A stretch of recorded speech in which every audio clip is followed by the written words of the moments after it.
read a story today? Postal Workers, written by Paulette Bourgeon and Kim Lefebvre.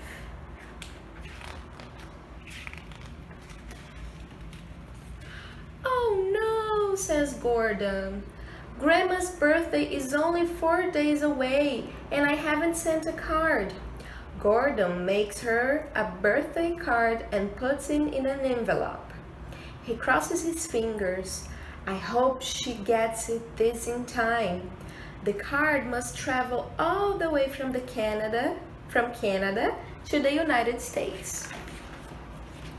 Gordon writes Grandma's address and his address on the front of the envelope. Then he walks to the post office to buy a stamp. The money for the stamp pays for the mail to travel from one place to another. Gordon chooses a special stamp because Grandma likes to collect them. Then he buys a stamp for his own collection. He sticks Grandma's stamp onto the envelope and slides it into the mailbox.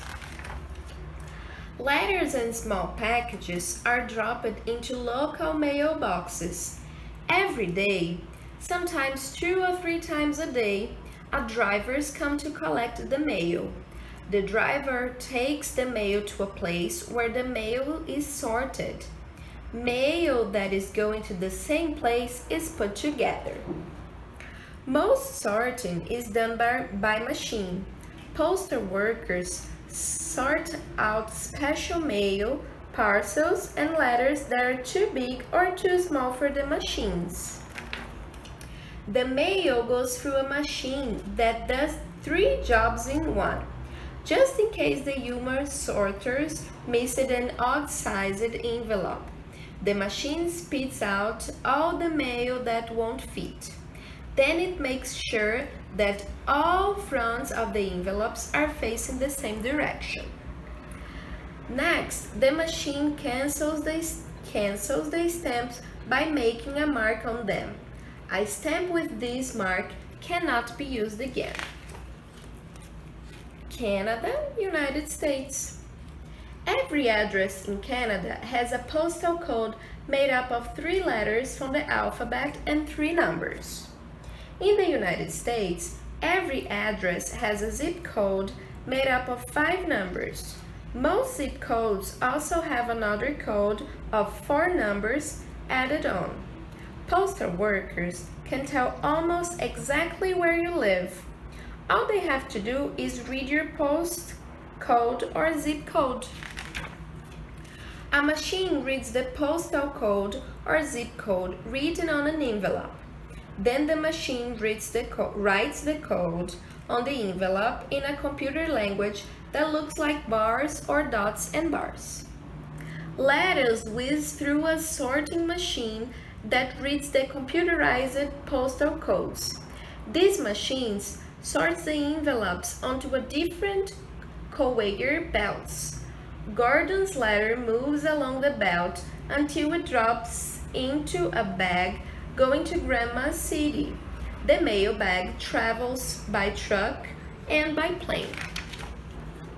The card from Gordon goes to the postal station near his grandma's house. It is still cold, dark, and early when Grandma's letter carrier gets to work.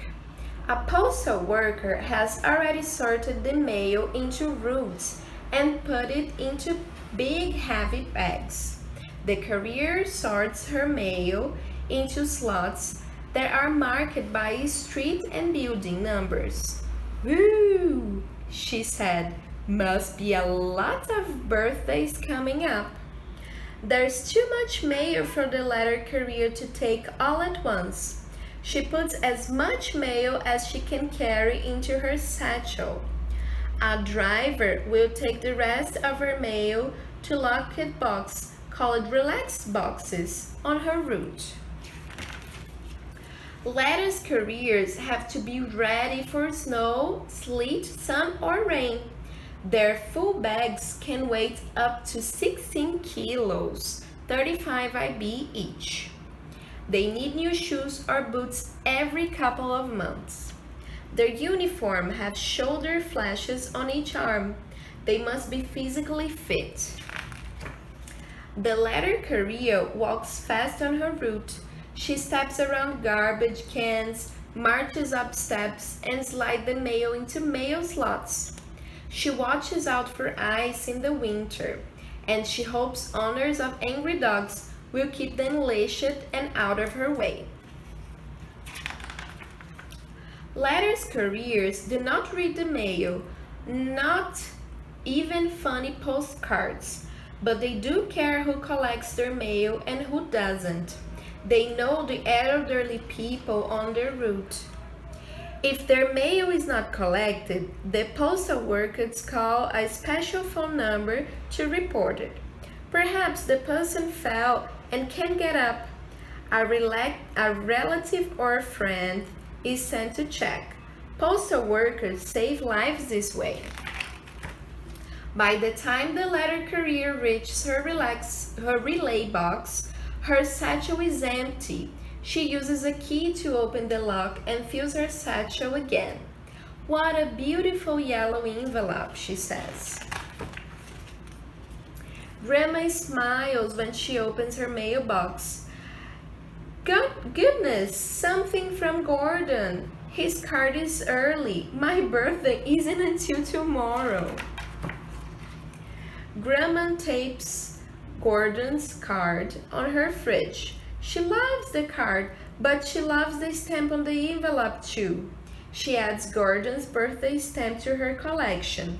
She already knows what she will send Gordon from his birthday, a card. A card made of special paper with a dozen stamps from a dozen countries tucked inside an envelope. Grandma addresses her envelope carefully and seals it.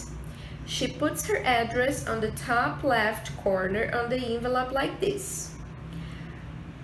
She puts Gordon's address in the middle of the envelope like this. Gordon checks his community mailbox every day. Soon it will be his birthday. Grandma always sends him a big envelope with something special tucked inside. The end.